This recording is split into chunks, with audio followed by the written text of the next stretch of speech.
How to create a shortcut on Snapchat. Hey everyone, welcome back to the channel.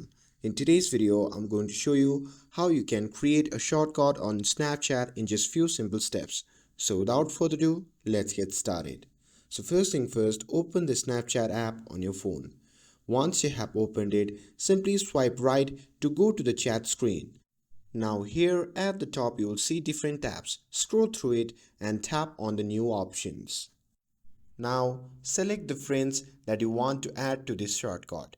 And after you are done selecting your friends, simply tap on choose emoji at the top and pick an emoji that represent your shortcut group.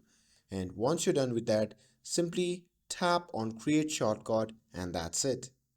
Now, whenever you want to send snaps to this group, just tap on the emoji and you are good to go. And with this, if you found this video helpful, then don't forget to like, share and subscribe to get updated for more videos. Thanks for watching and I'll see you in the next video.